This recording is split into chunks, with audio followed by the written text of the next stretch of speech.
অনেকেই বলেন ব্রয়লার মুরগি রান্না করলে নাকি খেতে মজা হয় না, তবে আমার এই রেসিপিতে যদি একবার বাড়িতে ট্রাই করেন তাহলে হাত চেটেপুটে খাবেন, এটা এতটাই মজার হয়।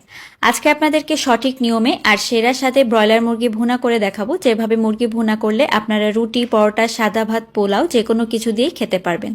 তো শুরুতেই মুরগিটাকে কেটে ভালোভাবে ধুয়ে পরিষ্কার করে নিয়েছি। একটু শুকনা মরিচের গুঁড়া আর লবণ দিয়ে মুরগিটাকে মেখে রেখে দিব প্রায় 10 মিনিটের জন্য। কিছুক্ষণ মেখে রেখে দিলে কিন্তু চিকেনের ভিতরে ঝাল লবণটা খুব ভালোভাবে ঢুকে যায় এবং এভাবে একটু ভেজে নিলে কিন্তু খেতে বেশ ভালো লাগে। এখন আমি এখানে একটা গরম মশলা তৈরি করে নিচ্ছি। তার জন্য শুকনা মরিচ, দারুচিনি, এলাচ, লবঙ্গ একটু হালকা করে ভেজে তারপর ব্লেন্ডারে গুঁড়া করে নেব। এটা আমি পরবর্তীতে ব্যবহার করছি। এখন আমি চিকেনের পিসগুলোকে একটু হালকা করে ভেজে নেব।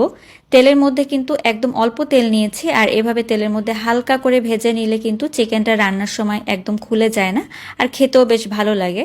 তো এভাবে আমি প্রত্যেকটা চিকেনকে একটু উল্টে পাল্টে ভালো করে ভেজে নিচ্ছি। আর এভাবে ভেজে নিলে কিন্তু ব্রয়লার চিকেনে যে একটা গন্ধ থাকে সেটাও কিন্তু আর থাকে না।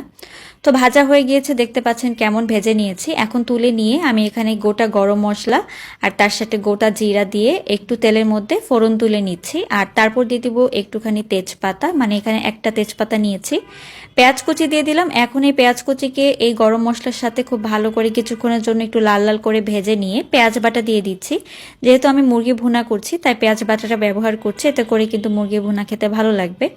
তো পেঁয়াজ বাটাটাকে খুব ভালো করে একটু ভেজে নিতে হবে যতক্ষণ না পর্যন্ত এই কাঁচা গন্ধটা চলে যায়।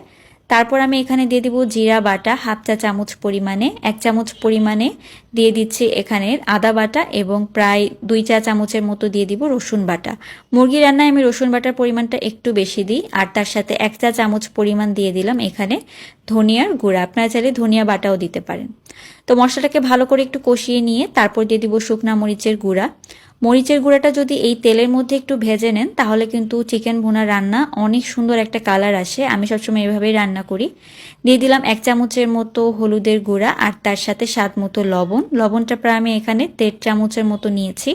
যেই মশলাটা প্রথমে ভেজে রেখেছিলাম সেটাকে গুঁড়া করে হাফটা আমি এখানে দিয়ে দিয়েছি আর হাফটা পরে ব্যবহার করছি।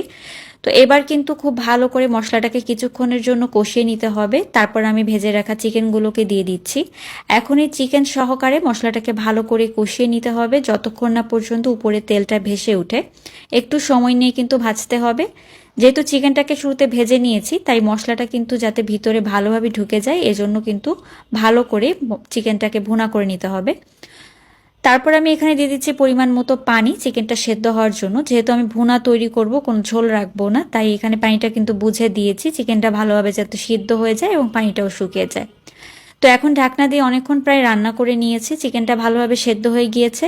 বাকি যে ভাজা মশলাটা ছিল সেটা এখন আমি এখানে দিয়ে দিচ্ছি। আর মশলাটা দিয়ে দেওয়ার পরে আরও একবার একটু নেড়েচেড়ে মিলিয়ে নিচ্ছি মশলাটাকে।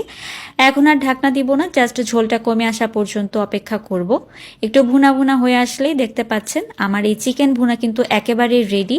আর এটা খেতে এত মজা হয়, আপনারা রুটি, পরোটা, সাদা ভাত, পোলাও যে কোনো কিছু দিয়ে কিন্তু খেতে পারবেন। আশা করি রেসিপিটি অনেক ভালো লেগেছে, সবাই ট্রাই করবেন।